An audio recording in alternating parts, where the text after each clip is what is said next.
Allez tout le monde, ça balade, ça balade, ça balade, ça balade.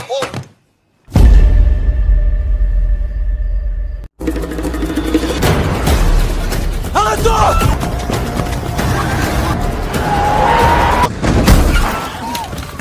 Film diawali dari seseorang kapten kepolisian yang sedang tidak sengaja mendapatkan buronan yang sedang lari. Tentunya kapten polisi tersebut langsung menghajarnya. Dia yang bernama Kapten Nele. Di sana Nele pun langsung menghajar si buruan tersebut untuk bisa dibawa ke tempat yang lebih serius dan langsung diinterogasi. Tanpa banyak bacot, orang tersebut pun langsung dibawa oleh mobil karena Nele hari ini mempunyai jadwal yang sangat padat. Mereka pun langsung berengkot.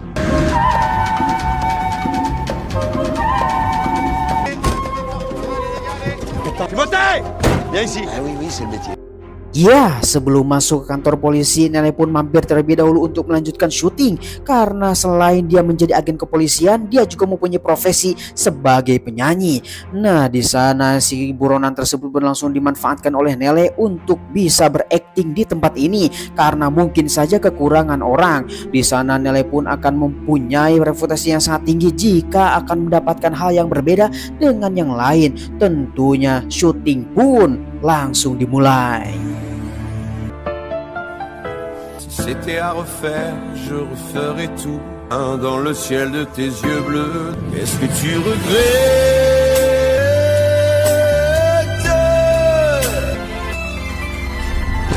C'était... Oh, qu'est-ce que tu fous là? Bouge pas ou je la crève là. Tu lâches Céline, d'accord? Et puis franchement c'est la moindre des... Oh, sungguh tak diduga. Ternyata si buronan tersebut pun malah mengancam wanita yang menjadi syuting pasangannya di tempat yang sangat ramai.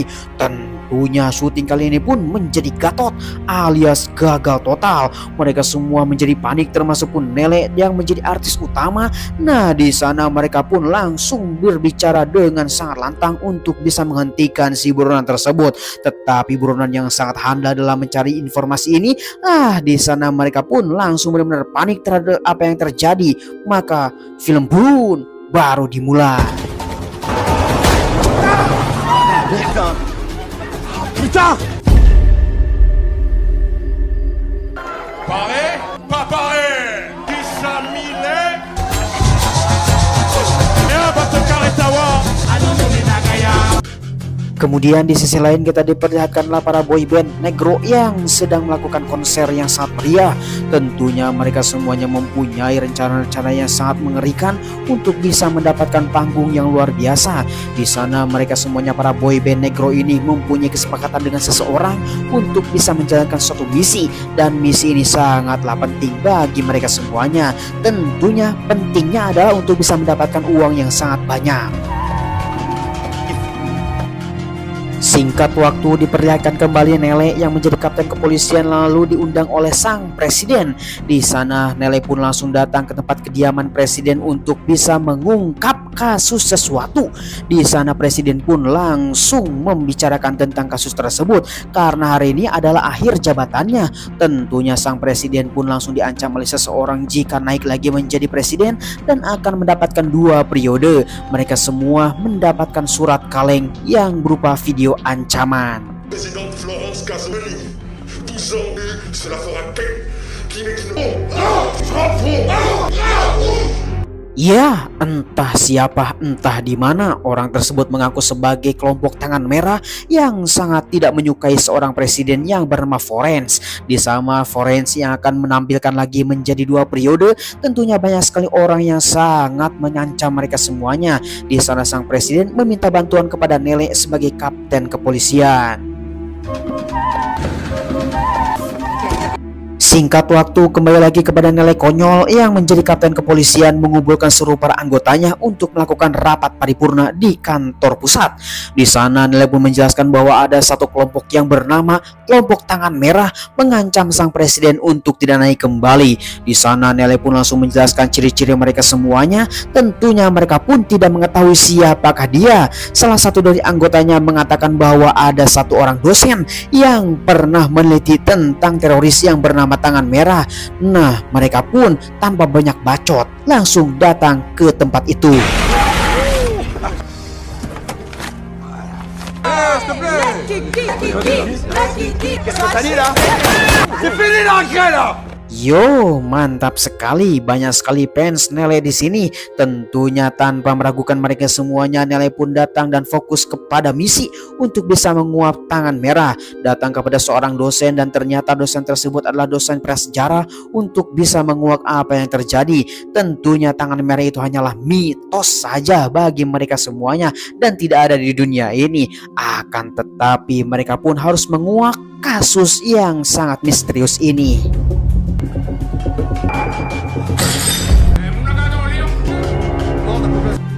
Anyoy, tanpa diketahui singkat waktu Nele pun malah datang ke suatu produser untuk bisa menaikin albumnya. Karena album-album penyanyi dari Nele ini sudah sangatlah numpuk. Di sana Nele pun datang suatu produser untuk bisa melakukan rapat paripurna. Di sisi lain ada seseorang yang sedang disandra oleh para pasukan tangan merah.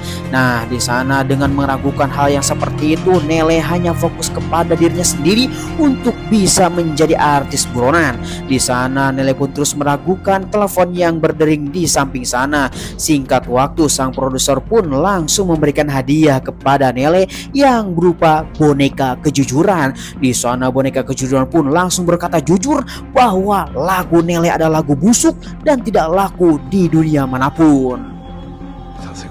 Tes morceaux, c'est de la merde. Et c'était déjà de la merde. Quoi? Qu'est-ce que tu comprends pas? Alors maintenant arrête de me casser les noirs. Quoi ce délire? À quoi tu joues là? Ouais, je sais. Dire quoi? Tu me prends pour un con? Mais non. Ya, karena Nele ini sangatlah emosi sehingga mengabaikan telepon dari seseorang. Dan di sana Nele pun langsung bertanya apa yang terjadi pada produser, kenapa bisa seperti itu, sampai-sampai menghina semua albumnya, termasuk juga lagu-lagu yang dia katakan bahwa semuanya telah basi. Tetapi Nele malah mengabaikan telepon dari seseorang. Akhirnya orang itu pun langsung disandra. Regarde, Sentinelle, j'ai annulé ton concert. J'ai tué. Ini la vérité. Anjir, akibat Nele yang geblek, akhirnya pasukan tangan merah pun telah mendapatkan seseorang untuk dijadikan sandra. Orang tersebut adalah suaminya dari presiden. Tentunya ini akan menjadi trending topik yang sangat mengerikan untuk kasus yang tidak pernah beres.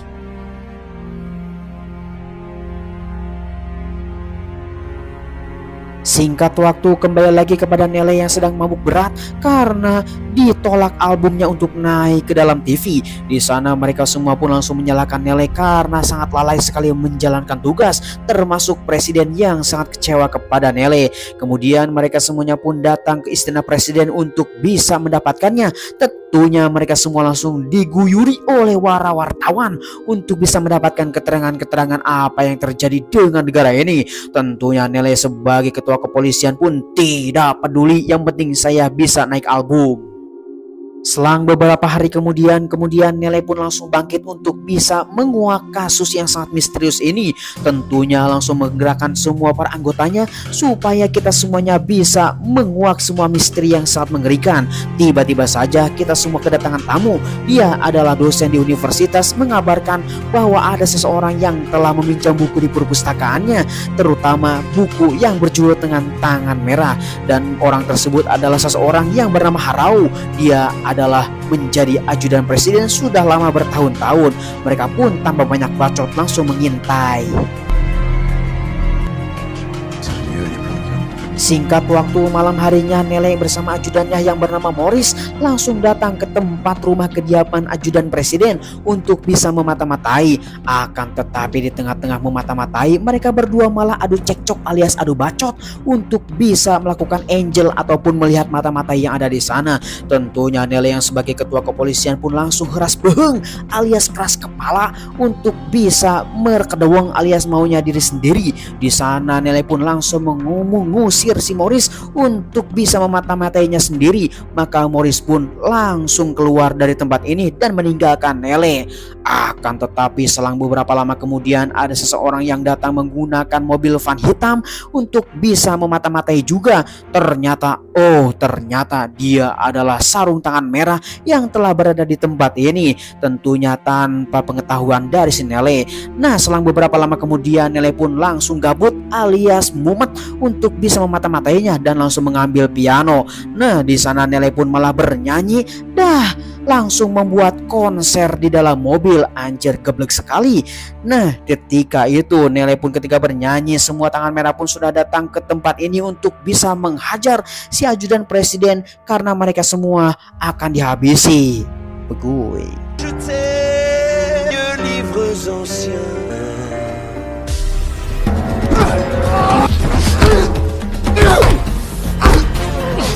Je fais le French cancan, ce sont les Américains. Je vais tout sauter, je vais tout éclater, tout le monde me prend pour... Anjir, dasar polisi geblek malah membuat konser di dalam mobil. Selang beberapa lama kemudian temannya pun datang, malah dimarahi oleh Nele karena terlambat datang.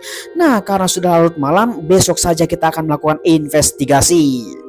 Selang beberapa lama kemudian, keesokan harinya mereka semua sudah melakukan persiapan untuk bisa menguak si ajudan presiden dan menggunakan senjata yang sangat lengkap.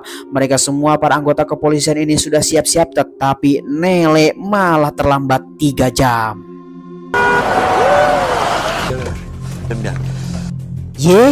Si Bagoy ternyata si Nele ini datang ke tempat ini terlambat 3 jam karena menyewa sang produser untuk bisa meliput semua adegan-adegan yang akan mereka lakukan. Tentunya ini untuk meningkatkan reputasi dari dirinya sendiri yang akan menaikkan sebagai kepolisian dan bukan sebagai penyanyi. Maka penggerbekan pun langsung dimulai. C'est clair, patron. Oui, patron. Personne n'a putain.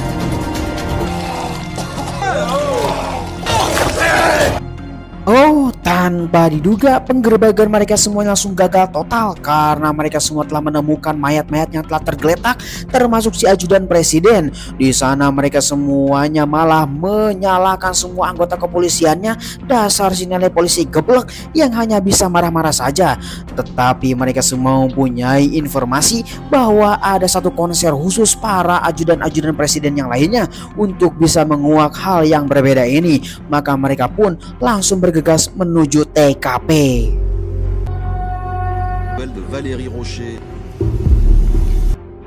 Kemudian di sisi lain kita akan diperlihatkan seorang presiden yang sedang melakukan janjian dengan si Bewok. Ternyata tanpa kita ketahui dan tanpa kita duga apa yang terjadi, sang presiden datang kepada si Bewok yang menjadi ketua tangan merah tersebut untuk melakukan kesepakatan. Ternyata dalang dari semua ini adalah sang presiden yang menaikkan reputasinya.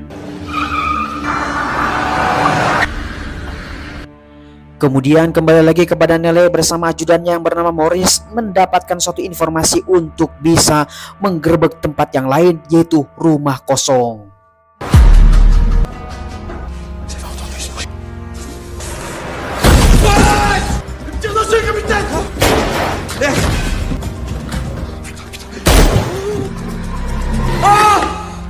Non, ça va, c'est...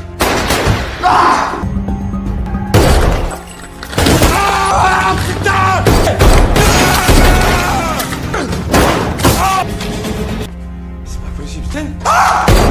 Allez, Maurice, arrêtez de vous plaindre. Quoi?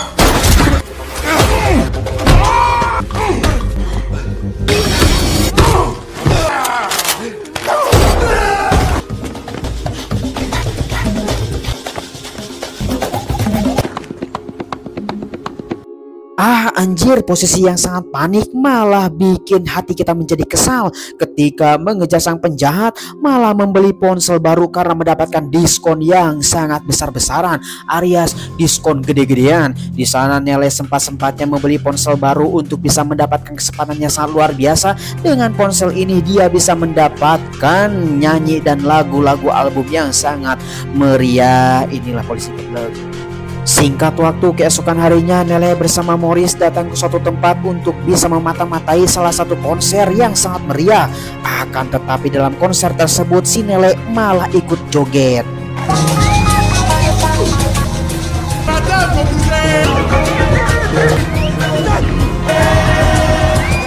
Di tengah-tengah Kapten Polisi Nele yang sedang geblek, di sana juga ada si Morris yang sedang mencari keberadaan buronan tersebut.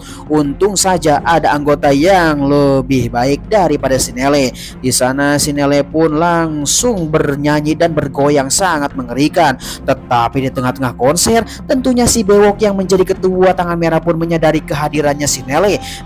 Langsung saja tanpa banyak bacot, si ketua ini langsung pergi. Tetapi tiba-tiba saja si Nele datang ke sana ingin meminta tanda tangan. Dengan kegoblogannya si Nele ini malah berteman dengan si Bewok ini untuk bisa berkonser dan mempelajari apa yang terjadi dengan konser yang sangat meriah ini. Nah, di sana kesempatan yang sangat luar biasa si Bewok ini pun untuk bisa memberi alasan-alasan yang sangat mungkin saja rasional bagi si Nele. Tetapi si Nele ini pun malah tidak menyadarinya bahwa dialah yang menjadi dalang dari semua pembunuhan dan penculikan, yang menjadi ketua Tangan Merah. Inilah polisi yang paling geblek di seluruh dunia. Singkat waktu, semua para anggota kepolisian ini langsung diundang oleh Nele, si polisi geblek, untuk bisa melakukan rapat paripurna. Tentunya dalam perbincangan mereka semuanya hanyalah pemborosan saja. Untung saja ada seseorang yang bernama Morris yang telah menguak kasus ini dan akan menepati semuanya. Akan tetapi di tengah-tengah perbincangan mereka akan mencari siapakah dalang dari semua ini. Tiba-tiba ada seseorang yang datang. Dan ternyata orang tersebut adalah seorang satpam yang memberitahukan kepada Nele bahwa tamu agung telah datang kepada Nele untuk bisa melakukan perbincangan bersama beliau. Nah, di sana mereka semua mengetahui bahwa tamu agung ini adalah sang produser kampret yang telah berubah pikiran untuk bisa menaikkan seluruh lagu-lagu album dari nyanyian Nele. Tetapi Nele yang sudah tidak mood alias tidak mau menjadi penyanyi dan dia akan menjadi polisi, tentunya dia mempunyai pesaing yang sangat handal. Ketika menonton konser kemarin, dia adalah penari yang sangat luar biasa. Tetapi sang produser tersebut pun mempunyai solusi untuk bisa berkolaborasi maksudnya dengan orang tersebut supaya bisa menaikkan reputasinya. Nah, semua penjelasan sang produser tersebut langsung dipahami oleh Nele. Mereka pun langsung menyetujuinya untuk melakukan kolaborasi. Tu avec tes faux.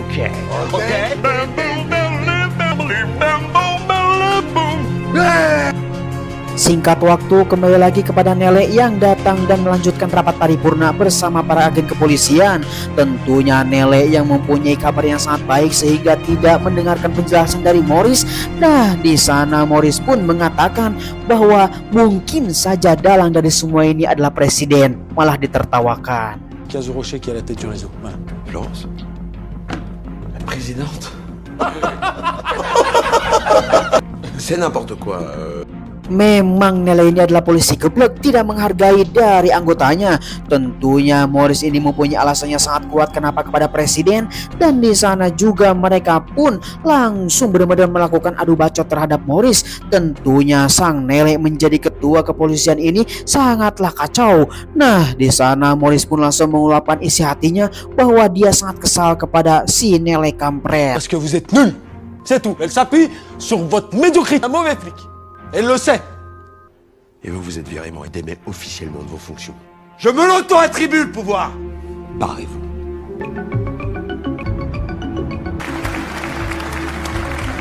Singkat waktu, beberapa hari kemudian diperlihatkanlah si Florence yang sudah mendapatkan kursi kepresidenan menjadi 2 periode. Tentunya mereka semua tidak tahu apa yang ada di balik semua ini. Kemudian sang presiden pun datang ke suatu tempat untuk menemui seseorang. Tentunya orang tersebut adalah si Bewok. Kemudian si Bewok ini pun yang menjadi ketua Tangan Merah dan mengabarkan bahwa semua rencananya telah mulus. Ketika itu si Bewok pun meminta kepada si presiden ini untuk mendapatkan posisi yang terbaik dan mendapatkan gaji yang sangat besar.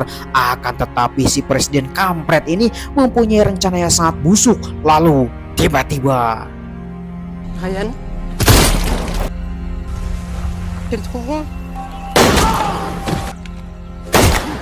Oh my god, tanpa diduga si presiden ini malah membunuh para kancu-kancunya, tentunya untuk bisa menghilangkan jejak dengan cara membakar mereka semuanya. Akan tetapi di tengah-tengah aksinya, tiba-tiba saja datang si Nele untuk melakukan kolaborasi bersama si Bewok. Akan tetapi ketika itu Nele mempunyai kecurigaan ada seseorang yang telah digusur. Ternyata oh itu adalah si Godek yang telah terkujur kaku. Di sana sang presiden pun langsung benar-benar berhati-hati. Nele yang sudah menghubungi Maurice ketika itu tiba-tiba Prenez Sentinelle. Laurence, le kidnapping de Valérie, c'était vous. C'est meurtre, c'est vous. Bah fallait le dire tout de suite.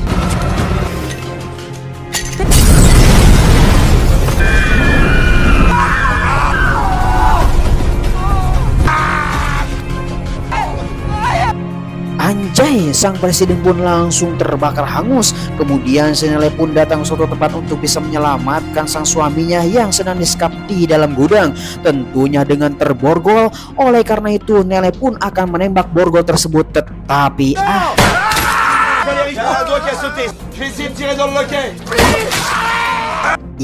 anjir, memang 100% konyol. Nele malah menembak salah satu jari dari laki-laki tersebut. Kemudian Nele teringat bahwa di mobilnya mempunyai gunting baja, tentunya untuk bisa menyelamatkan laki-laki itu. Akan tetapi ketika Nele ini akan beranjak, dia melihat sesuatu yang sangat unik. Itu adalah seruling untuk bisa dimainkan untuk bisa menenangkan hatinya. Tentunya dengan keadaannya sangat panik, dia adalah polisi yang paling geblek, malah membuat konser di depan mobil.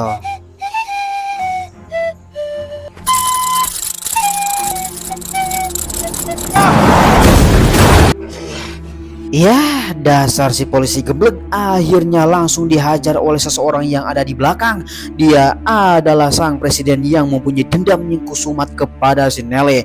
Tentunya si presiden pun sudah mendapatkan pistol untuk bisa menghabisi Nele. Maka inilah akhir dari Kapten Nele.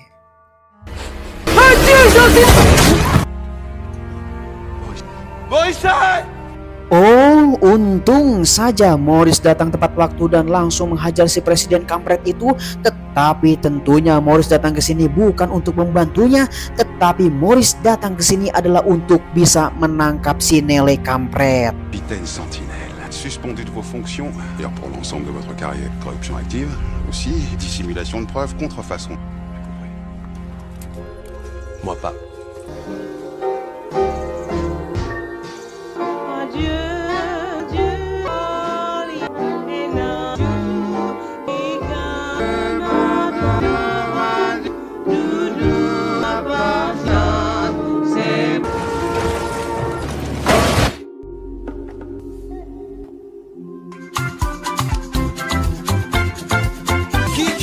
Pour qui laisse qui Allez tout le monde, ça va là. Oh.